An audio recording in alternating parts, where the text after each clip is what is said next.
Thank you everyone for joining and welcome to today's webinar, A Holistic Approach to Dyslexia. It's hosted by us here at DAL, Dyslexia Association of London, and also with the help of Simon Brown, who is the author of the Feng Shui Bible and Macrobiotics for Life. So if you're unfamiliar with Dyslexia Association of London, we work to support the adult dyslexic community in the area.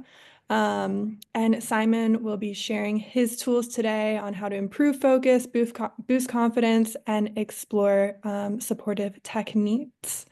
And before we begin, I'd also like to mention that for the first time, we are offering some certificates of attendance for this webinar for a donation for the Dyslexia Association of London, a donation of any size. So if you would like to help our work and help us continue to offer these webinars and all the support we do, I will be putting the link to donation there, and I will happily send you a certificate after this webinar is complete. And also, like all of our webinars, this will be available for recording after. So if you want to come back to it, we will have it there as well. So without further ado, welcome, Simon, and I will let you take it from here. I'll mute and hide myself to let you have the full screen. Okay, thanks a lot. Thank Um, you. okay, well, hello everyone, and welcome. So I'm really talking as through experience. I was very dyslexic as a child. I'm going to explain about that story, and then even though my English teacher, I think as a joke, I think now I was about 13, 12, 13, guaranteed my parents that I would never write a book. My writing was so poor at that stage. He kind of was hoping that they could teach me how to write a letter or maybe even an essay. Um, so so from there, not through design, but by chance, I ended up writing 19 books. And so today's a little bit about that story, what my reflections of it are, and why things happened, and so forth, um, which I hope will be of value to anyone else who has dyslexia, and maybe even more so anyone who has children with dyslexia or helps people, young people with dyslexia. Okay, so I'm going to share my screen. Um, Grace, are they able to ask questions as we go along? Yes, I believe the members should be able to put in the chat box any questions that they have. So Okay, yes, I will keep monitoring that. okay, I think, let me just check. I'm going to share my screen now.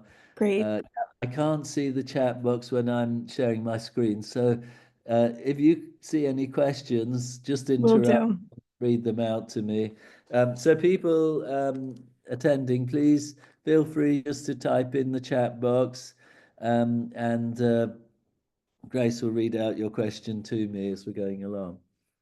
I want to make it as interactive as possible, so please do leave comments. Thanks. All right, so where do we start? Um, the, I must stress this isn't this is a personal story, personal experience. As you'll see, I've worked with other people, but it's I'm not coming at this from a professional angle or research or papers or anything like that. Um, okay, so I was born in 1957. At that time, the word dyslexia existed, but there's very little known about it, and it was often referred to as a label for more wealthy people who had stupid children. Was the basic idea that you could use that word if they weren't doing very well at school. Um, and how did it appear? I had a lot of trouble with left and right. I could never really remember which was my left hand or right hand. Then, when it came to reading, I was, way behind the others in the class. But probably it really manifested or became obvious when I was trying to write lots of letters. I would write the wrong way round. B's and D's, I could never remember which way round it could go. But even the S of my own name, Simon, it could go either way. It was just a 50-50 chance which way things would go. M's were great because they didn't, I could write, I could never get those wrong. But most O's were also great. But many other letters, the person reading my work would have to sort of try and decipher, okay, well, it's probably the other way around, and therefore it was a L he was trying to write there, and so on.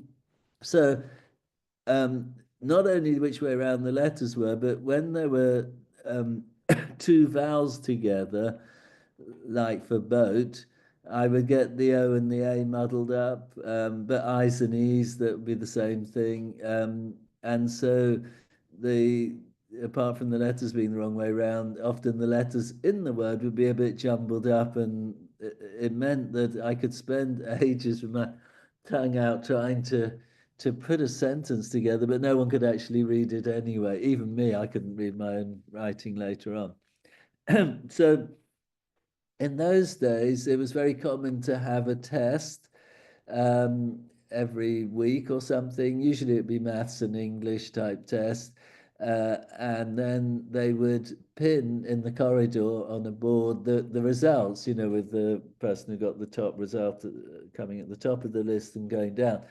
I felt that if my name wasn't at the bottom, that was kind of interesting. Something had happened for English or anything that involved writing.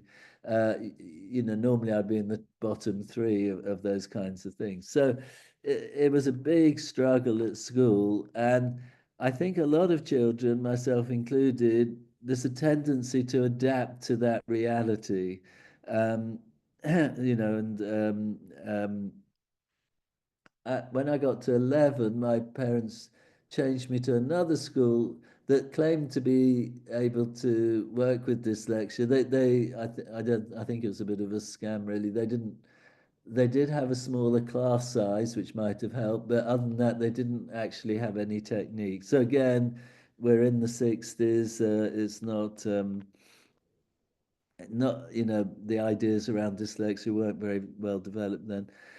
Something that was interesting, it did get a lot better around 15, which coincided with me changing from being left-handed to sort of right-handed or ambidextrous.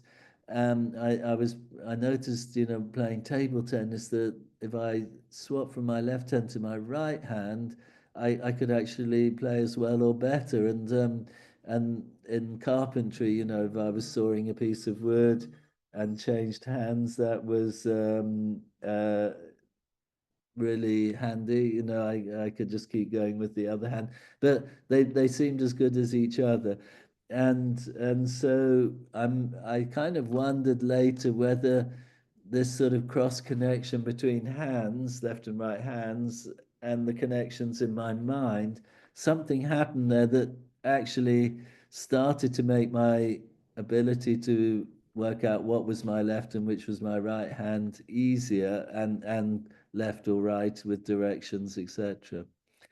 So what you can imagine is probably like most people with dyslexia, my early school, at least to 15, but beyond as well, was very much being the worst, being the bottom, being the last, being the person who couldn't write a interesting essay or story or something.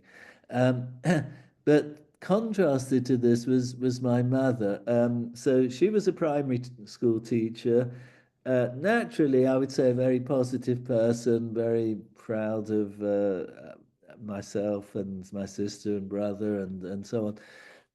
But somehow, despite the school scenario being so bad, so terrible, she kind of managed to convince me that I was a genius. A little bit, it's almost looking back a little bit like that Italian film, My Life, the Beautiful Life, where they're in a concentration camp and the father's trying to show the child that it's all a game and so on. And there was a sort of so somehow my mother stopped me kind of giving up on myself. She managed to find other things that I could do or was good at, and really build those up in my life and use that to try and keep my self-esteem alive, which I think otherwise would have really hit the floor. I think, the school experience would have been so bad that I would have come out hugely scarred and limited in what I would have felt I could have done with my life. Um, so, this was by far, I guess, the biggest thing that, looking back, helped me through those years. It was just this idea that, okay, reading and writing is not everything. You can do other things. You can paint. You can do your woodwork. You can make things. You can take photographs. You can make models. We had a dog and a cat. The dog I loved hugely, and we spent a lot of time taking him for walks and things. Um, so it was she managed to reorientate me into things where dyslexia wasn't really a problem. And, you know, she later would claim that it was an advantage, that I was more creative or more out of the box or more original or all these things because of the dyslexia. So by the time I was in my early teens, I wasn't seeing it so much as a problem. I kind of accepted that reading and writing wasn't quite my thing, but fortunately maths was going okay. It didn't seem to affect my maths so much, and science was okay, particularly practical things, making things, or making electrical things and so forth. I could do well, and that's where my sort of interest went. Having had my children myself, I can't believe my mother's patience of trying to get me to read. Here it is, CAT, cat, then MAT, mat, and sometimes me just not getting it, not seeing what she was seeing, and then not being able to write it. But I never remember her getting frustrated with me. I never, I as a father myself, I can sort of understand how as the years went by, how frustrating this must have been for her. But she never showed it. If it was happening inside, she kind of kept. And again, I think that was a huge help. It kind of kept me in the game, if you like. I was able to sort of somehow. Uh, feel that maybe one day I could do it all, rather than just giving up, which would have been so easy around between the ages of 9 and 13, I think. So what happened to me? Again, my mother kind of pushed me into doing an engineering apprenticeship. I was flirting with the idea of doing an art course but the engineering paid and the art didn't, so I ended up doing that. I was already very interested in motorcycles, riding them, but also maintaining them and taking them to bits and everything. So engineering worked well, and I enjoyed it a lot. There wasn't that much writing involved, so and by then the dyslexia wasn't so bad. Um, but I did, and maybe my mother was right with the dyslexia. I had become a sort of out of the box thinker. So in my work in engineering, I had two sort of inventions patented in my name by different companies, and that was hugely rewarding. After what seemed like by now I was 20, I think 21 or 2. what seemed like, an incredibly long life of struggles. Suddenly things are all coming together and all going well. And I felt on a huge high and I was beginning to think that maybe the dyslexia was actually, my mother was right. Maybe it was helpful. Maybe I could invent things or see things that other people couldn't. That people were also saying around that time that just being left-handed was already more creative, and then if you added the dyslexia into, that boosted it even further. So I think I was quite focused on that idea at that stage of my life.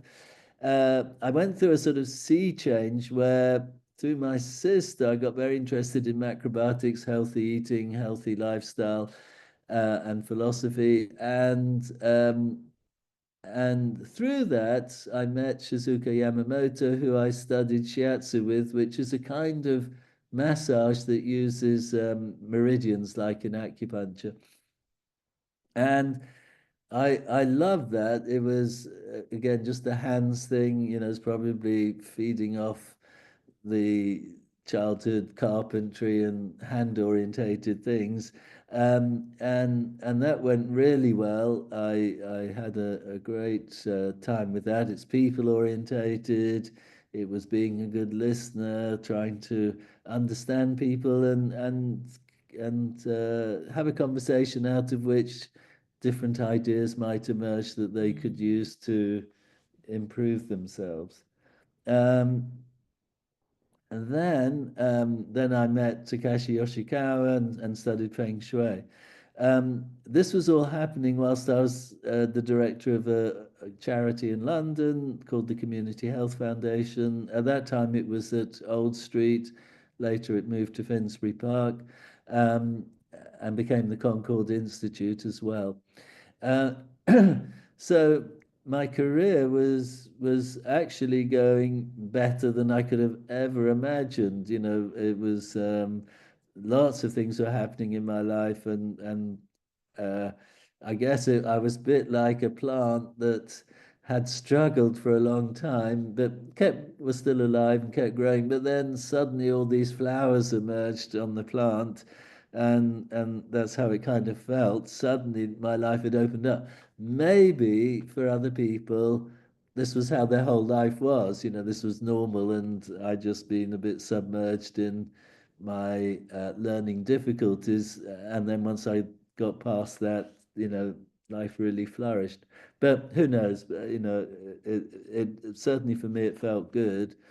Um, so with the Feng Shui, it was sort of becoming very popular in the UK and the US and a bit later in Europe.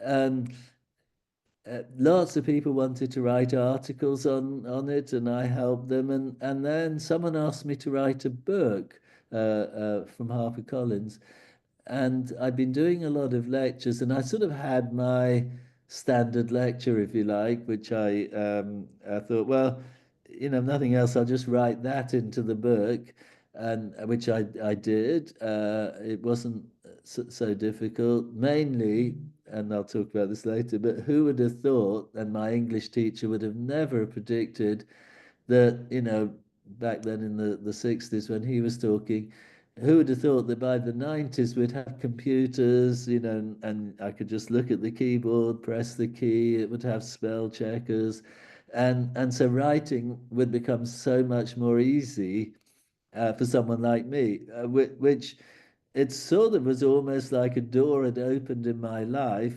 and a door I didn't even know existed. But when I found it and opened it and walked through it, there was this ability to express myself on paper, and that became, I simply became a writer. That book did really well. It was in a series, but it was probably the best-selling book of the series. Then another publisher approached me and asked me if I'd like to do another book, an illustrated book on Feng Shui with photographs and everything. And I said yes.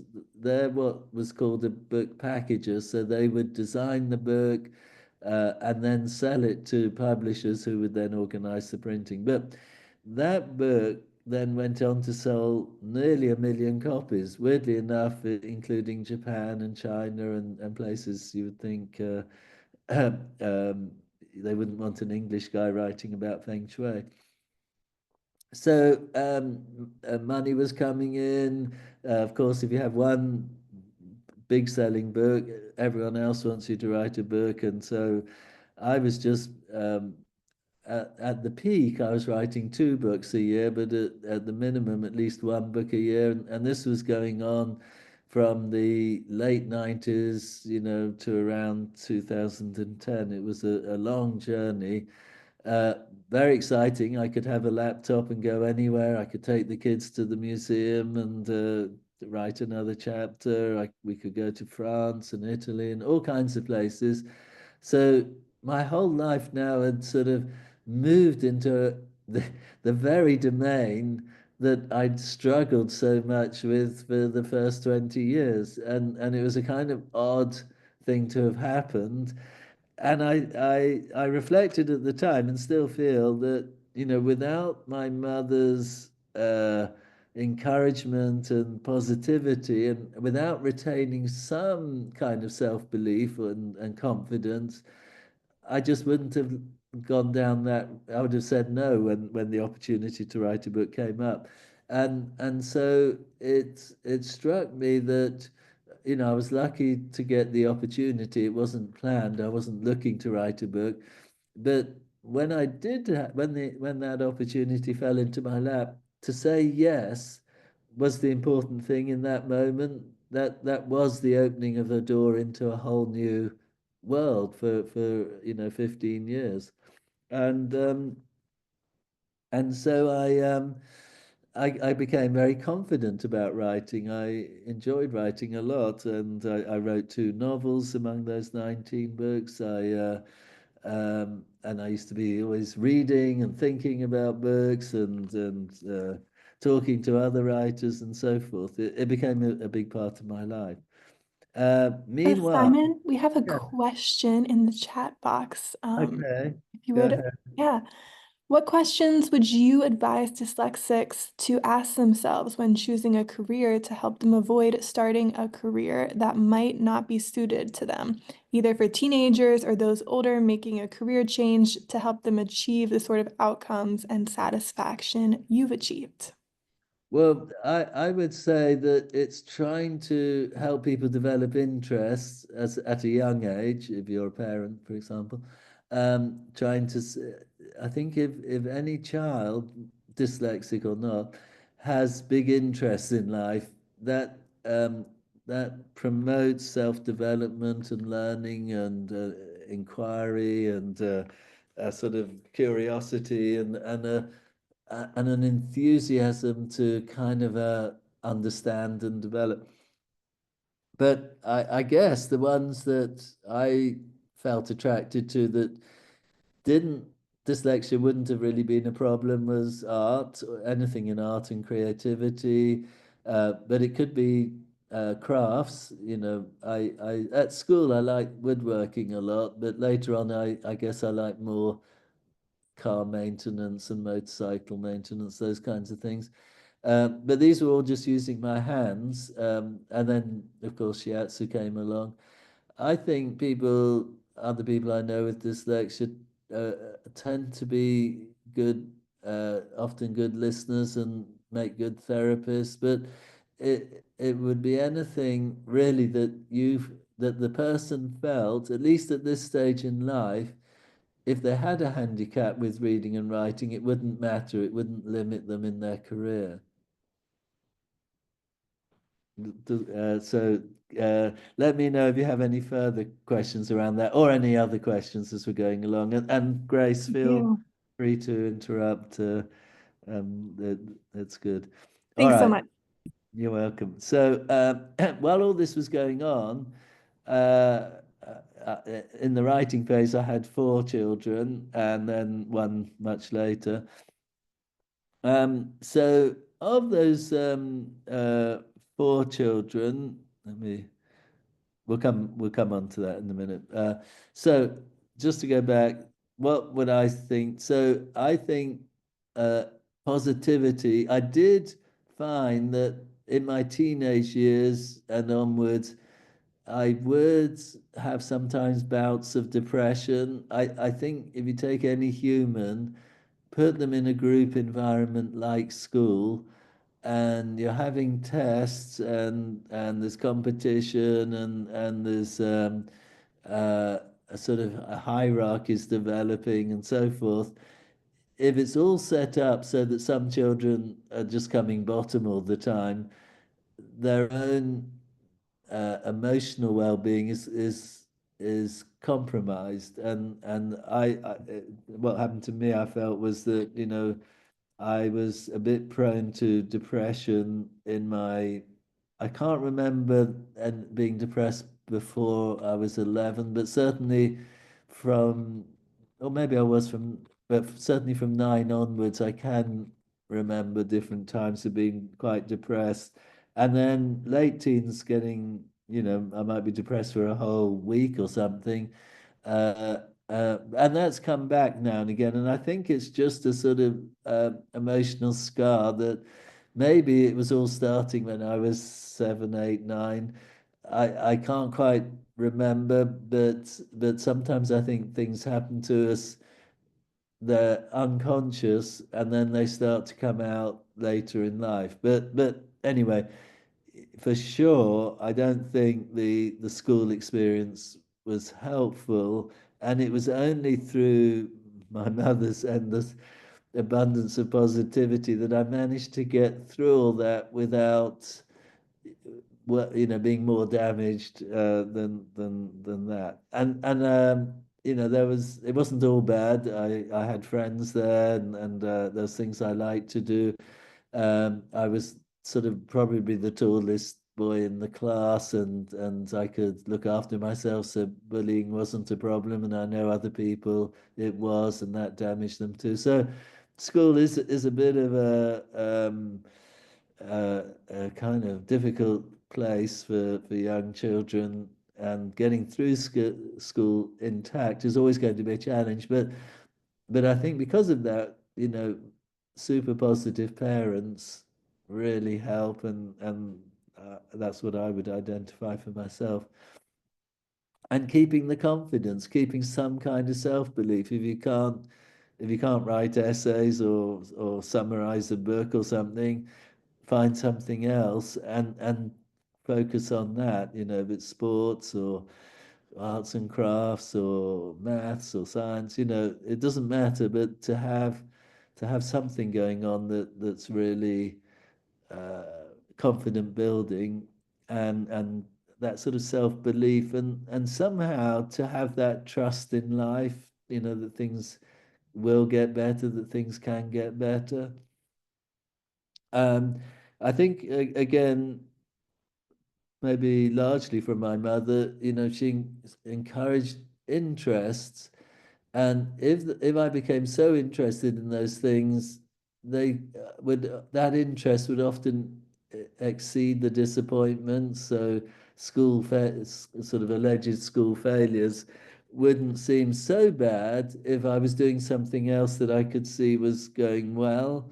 Um, as a teenager, I got really interested in photography, and, you know, used to process my own black and white films and print them in a little cupboard in our home with a red light. And I love that. You know, they may not have been. I certainly didn't make a career of it, and they didn't go into any exhibitions. But it gave a lot of self-satisfaction. I could see some. I could do something. I could not only take the photograph, but then go home and process it and print it up and put it up on the wall and so on. So I think all these things are important for everyone, but maybe because of the way that our education system set up, even more important for someone with a learning difficulty such as dyslexia. Being around supportive people really helps. I'll talk a bit more about that. Um, and I always found, maybe as the dog, Hugo, that was a big part of my early life, but I always found being in nature really helpful. Could be with other people, or most of the time be on my own. But and I still do. I still find that that brings me to a place, a sort of certain calmness and maybe a perspective of life where the details of the English test last week, weren't really present anymore, that it didn't matter. Um, so, but everyone's going to be different here. And I think it's trying to find your own list of things, practical things, big or small, that make you feel good, improve self-esteem, positive influence, increase confidence, and all those things, so that um, they're in our lives, and particularly for a young person, they're in their lives. Um, so in the sort of life journey, if you like, this is Christopher, my oldest son. Um, I guess what has happened is that because the early years at school were quite difficult, I tried to learn how to. I must have not. I try is not the right word. I sort of automatically learned how to compensate. How to get around that.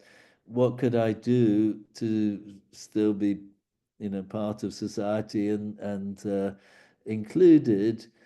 Again, remember back then in the 60s, there wasn't really much, dyslexia wasn't really a recognized thing at all. So I think most people just thought I was a bit stupid when I was at school, and that's fine. But if that was the label you would end up with, we wouldn't use it now, of course, but it was the experience that I'd had. But out of that, I think I then developed other abilities that became helpful to me later in life, being, a sort of understanding person, empathetic, good listener, um, generally a kind person. So I think I developed other qualities that when you're 15, they don't seem very important at all, but unbeknown to me, come 25, 30, 45, they were super important in the careers I'd followed, and probably helped hugely in my life journey. So I think it's trying to. I do recognize that. So in a sense, it wasn't all bad, and I don't want to make it out like that. Um, Other things came out of that that maybe I wouldn't have if I was, doing well at school, etc. As I mentioned before, going from left-handed to ambidextrous, that seemed to coincide with getting better with the letters and writing, and I still was having trouble with two vowels together, O's and A's, or I's and E's. But at least I was, I could write my own name and the letters would be the right way around and everything. Uh, and then focusing on successes, big or small. So, like a lot of people, I find it difficult to promote myself, but luckily my mother was doing it for me, and really appreciating any kind of success I had, and acknowledging it, so that I think that some of these sort of potential scars that were happening in the early years were sort of healed through that approach of my mother, or they didn't become scars. Maybe that's what happened. Um, Simon, we have another yes. question, real quick. Did you struggle with friendships at school given your struggles? Funny enough, not. And I think that was one of my sort of areas I compensated for. So I was a friendly child. I was kind of happy on my own. I was a sort of Lego fanatic as a child, and I could probably spend the whole day at home making things with Lego on my own. But at school, no, I think I was quite friendly, and I probably always had three or four close friends. Some of them I still know. And I thought that. maybe I was the one having the problems and everyone else was fine. They seemed to be doing well at school and everything. Later, when I started talking to them, we talked more. It turned out that some of them had bigger problems than me. I just couldn't, I didn't know things were going on at in their home life or other aspects of life. And so I guess I sense that, you know, the teachers disapproved, didn't. I was a disappointment to the teachers, and probably, some children were teasing me about doing stuff not very well. But it didn't seem to affect the ability to have some friends. So again, I think that's another thing that's important, having other people that I liked and they liked me, and we hung out together and did stuff and shared stuff. That was again a sort of big help going through the whole process. So no, I'm sure it's much harder for people who have found that somehow dyslexia means that they retreat into themselves and find it harder with friends. But I think for other people around them, it's so important to keep building them up. They have got something to say, they have got things to express, they have got things to share. And maybe they can't do it by writing, but there's so many other ways they can, and to focus on that. Um, I think I was probably so my mother was a big reader, and a lot of my memories would be of her with a book. Um, and she used to read me stories a lot. She used to make up stories and tell them, and so there was lots of stories going on, and I remember really enjoying that. I liked it a lot. But then I think so. My mother used to like Agatha Christie a lot and Jane Austen books. And I guess somewhere in my early teens, I started to like the Agatha Christie books, and I was able to read them. Her writing is kind of, I watched a documentary, so allegedly she made her books very easy to read. They did have, multiple characters and sometimes a complicated plot, but the actual English is very rhythmic, has a certain kind of pattern to it. And once you get used to it, it's quite easy to read. And then there's always the big high at the end, is coming when Miss Marple or Poirot solves the whole problem. And I guess that was hugely helpful in helping me be a better reader for more complicated things later on. So I think finding books that are at a person's interest, but then will also develop them that they can actually read, and then that becomes the stepping stone to other things that is important. Funny enough, you know, although wouldn't put them as my favorite books, I think probably the book that had the most effect on me was Catch 22. I remember loving that book and laughing so much at times.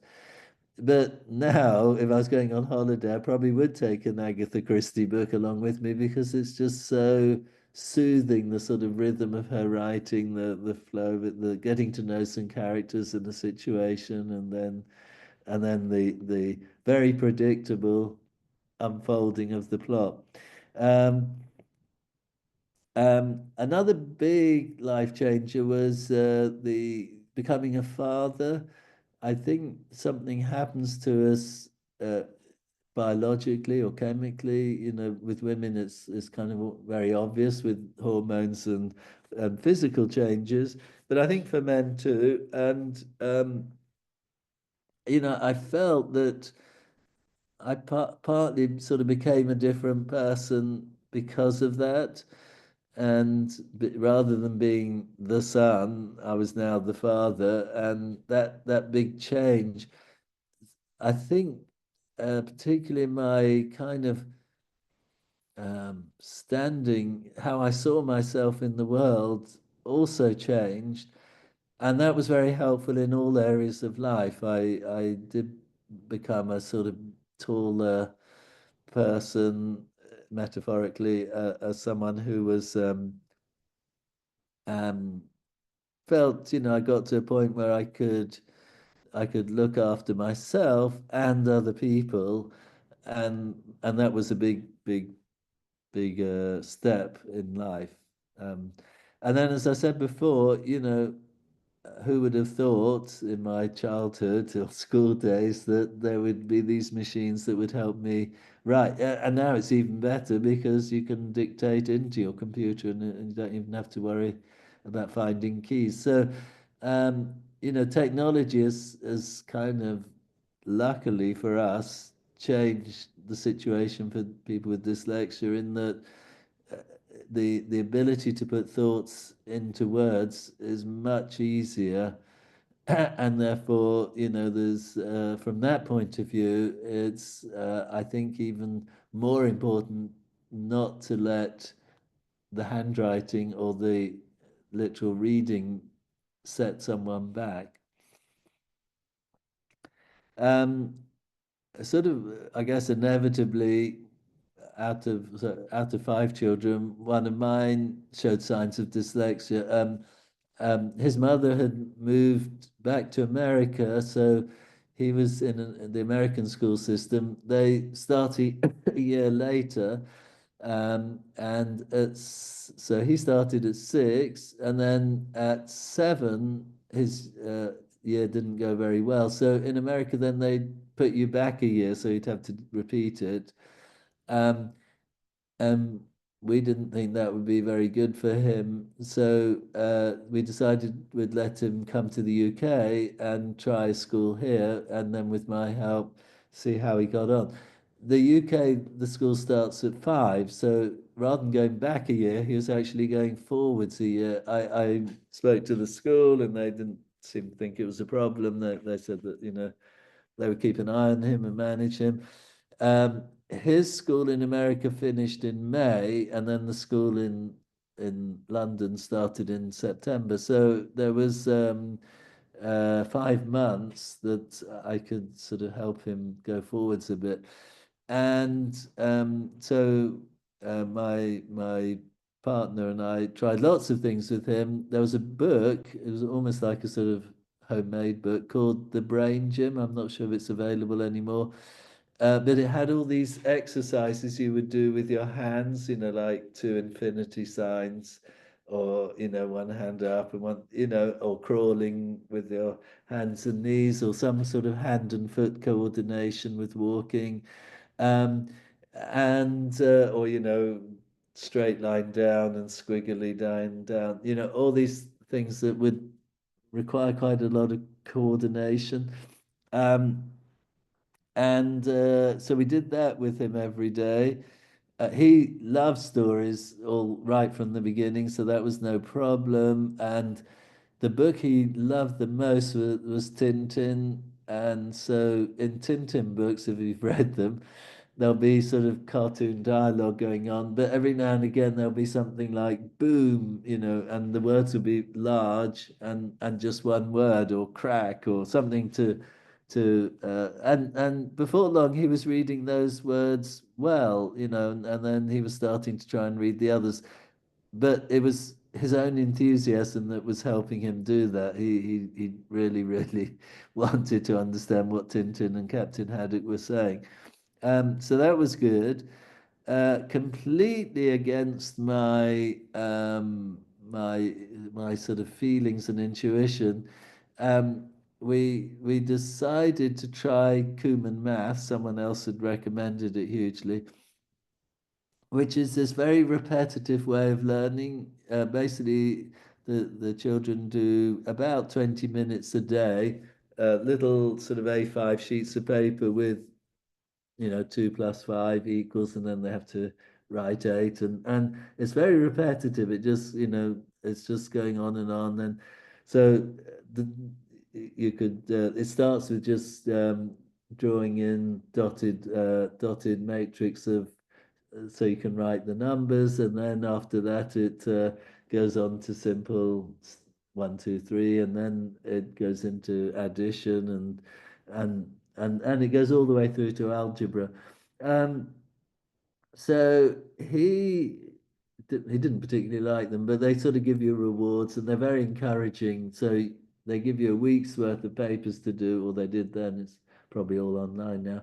And then you go to the center and they would look at what's been done, watch the children do another sheet, and then they would be super positive, give them rewards, but also help them if they're having any problems. So he did sort of, I guess, 4 or 5 months of this before starting school.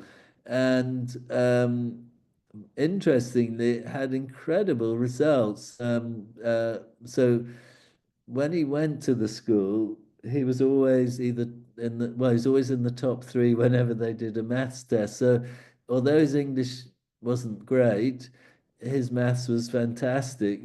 Much later on, when he went to secondary school, he had a maths teacher who kind of said he was a bit like a genius. But and all these things were really good for his self-esteem, which was quite low after the American experience and being uh, going to be held back a year.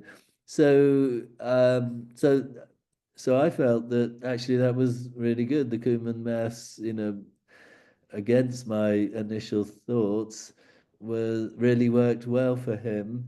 I was I'd studied NLP by now, which is neuro linguistic programming, and part of it looks at how we operate visually, uh, looking at things and processing that, listening, and then feeling. Could be emotions, but also touching.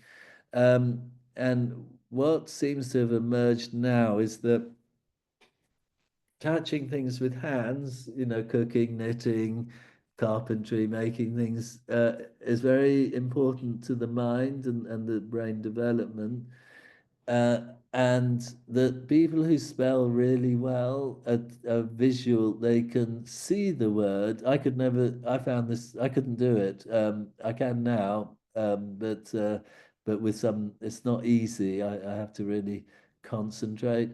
But if you can look at a word, shut your eyes, and then just see it again in your mind, those people are great. They can spell easily and read and write easily. Doing it with our ears is quite difficult because boat, how would you could do the B and the T for beginning and end, but how would you know which way round the middle vowels were, or even what they were? It would be quite hard unless you were sort of doing but, oh, at, and which isn't how we speak. So the phonetical uh, approach is probably how most people learn, but it's not that easy. And then with dyslexia, it's very hard. Oh, Simon, So yes, go yeah, ahead. we just have a couple questions. Um, Right.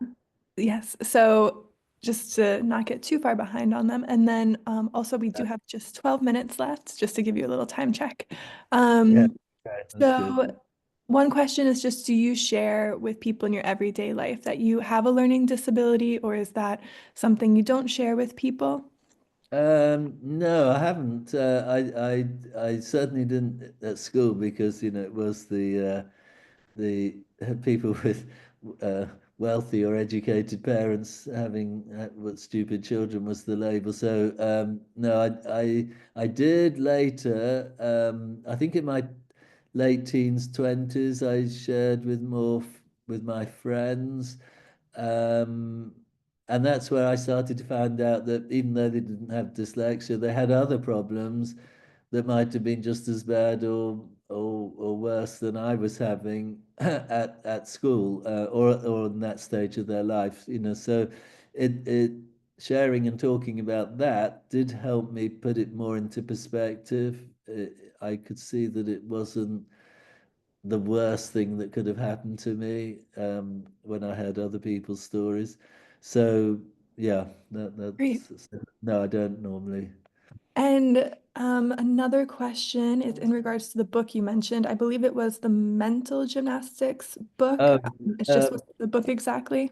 oh, it's this one here, the brain gym. A brain gym. Okay. And I will, so for those looking into it, I will try to find it if it is still available. I think you mentioned it might Yeah. not Well, be. if we're lucky, someone's put it online, and in which case, Is it by Gail E. Denson and Paul Dennis? it's possible. Okay, well, I will take a look and I will send this over. And the other question we have is, do you have any advice for those of us who went to school pre-diagnosis and still suffer from self-esteem issues based on what was said to us? Yes, good point. I think we do need to go through some sort of healing process, probably. Whether that's with a therapist, or in my case, it was because of when I was learning shiatsu and macrobiotics, and there was a sort of a strong self-healing aspect to it. So there was. Uh, just in the learning of the subjects, I kind of felt that a certain healing was going on inside me. Um, but on top of that, yes, I think sometimes it's better if we have someone else outside us who can objectively reflect back to us ways that we might change our perspective on what happened to us when we were a child, and that's very important. Sometimes it's a bit hard to do it to ourselves, not impossible, but I think the thing to remember is that there probably were advantages to being dyslexic. Maybe we do think differently, or our minds develop differently, and because of that, we do have certain abilities that we maybe wouldn't have had. And more than that, it's fed into the creation of the person we are now.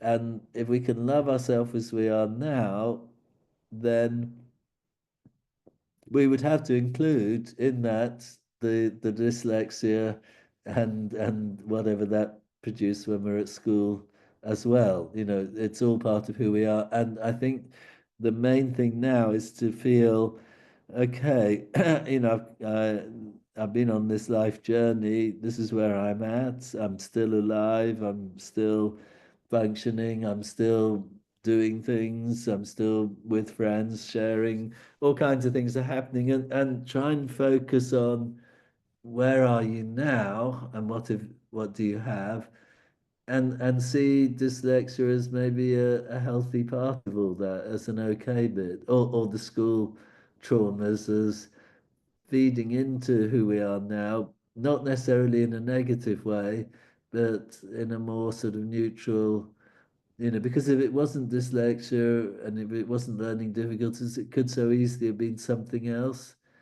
And it's probably quite hard to find any human who hasn't had challenges in life.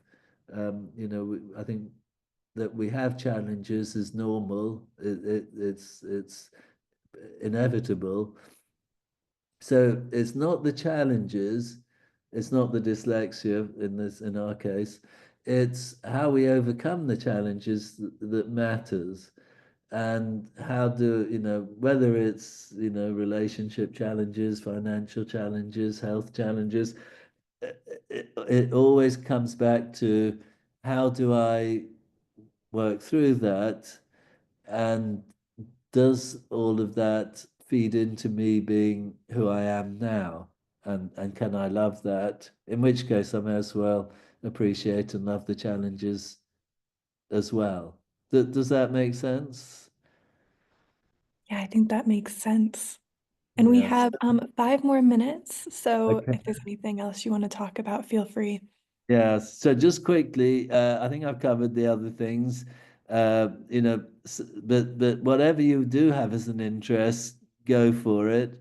Um, Where am I now? I still have to be careful about left and right. I can easily get muddled up. I still, if I'm handwriting, make spelling, or even writing on the computer, spelling mistakes come up.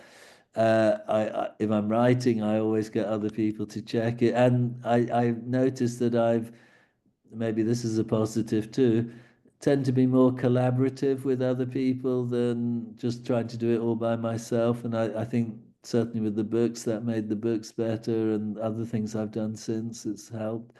Trying to be social, creative, pluralistic with my thinking, not that there's one way, that there's many ways. I think maybe that is easier for someone who's dyslexic or ambidextrous. Um, and then, being practical and imaginative.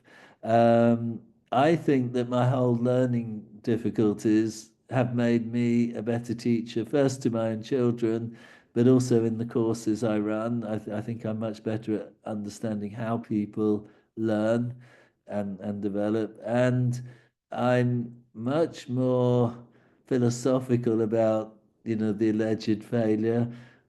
Um, and I think that society has forms itself in certain ways for better or worse. It'll learn from it. It will change, but what it changes to will also have issues and challenges. So it's um, it's inevitable that a group of people aren't going to fit into whatever society is coming up with. And, I can see that happening now as much as it happened when I was a child. So, I am very empathetic to those people. I am very understanding of them. And it is, I think for all of us, older people, to try to help people through that. What last thing I want to say is that really life is a long journey, and to get too obsessed with one part of it, for me, I could say that there was probably, if I took something like 7 to 15, there's an 8 year period that, in terms of school, was really difficult. But that's not my whole life. I remember really good times before, and I've had great times after.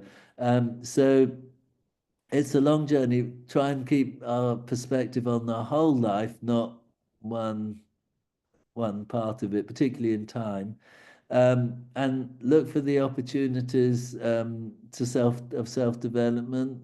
If I can't develop myself in one area, look for the other areas, and just keep developing ourselves so that we naturally nurture and enhance our self-esteem. Um, and again, I keep saying other interests and passions are the way I think to do that. Keeping future possibilities alive whilst focusing on what is practical now, I feel like really helps with my children, and my mother did it to me. I hope they'll do it to their children. It's sort of trying to nurture, okay, well, right now you can do this and you're really good at that. Who knows what's going to happen in the future, but anything's possible, but we'll just carry on one step at a time and see what happens. And finally, that we're all really connected. We're all part of a web. So if one person isn't good at one thing, they're probably good at something else. And if they connect up with people who have complementary strengths and weaknesses, as a team, we'll do fine. And everything I've read suggests that humans always worked as teams. We're always in a tribe. We've always been a social animal, and so it shouldn't really matter. And if I was running this education system, I would set it up more that a class would be made up of small teams that work together to try and do whatever the assignment is. Because in real life, I think that's what happens, and that's how our species tends to succeed. Anyway, I'll stop there. Thanks very much. Any last questions, Grace, before we I finish? think we got to all of them. So perfect Okay. in timing. You got a lot of thank yous and a lot of people saying that they're really happy to hear your story. So I think everything was very useful for all of our attendees. And as a reminder to everyone, this is recorded and we will have it available on demand if there's any, another thank you came in, if there's any part you want to go back to. So thank you again, Simon, for taking your Yeah, well, time thank to you. help Yeah. us. And thank you everyone for joining. Um, yeah, great. Yeah, all the best with your lives, And if everyone. do you have anything you wish to promote before we sign off? No, no, I think I just feel like maybe I'm biased, but just trying to develop ourselves physically, mentally, emotionally, throughout our life as much as we can. It's just too easy to put our feet up and watch soaps or switch off, and that's fine.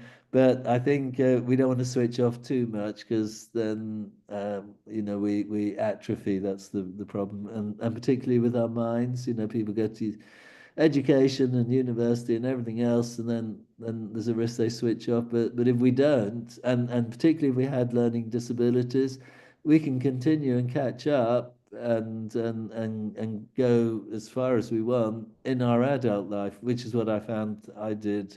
I probably did more learning in my 30s and 40s than I did at school. That's great.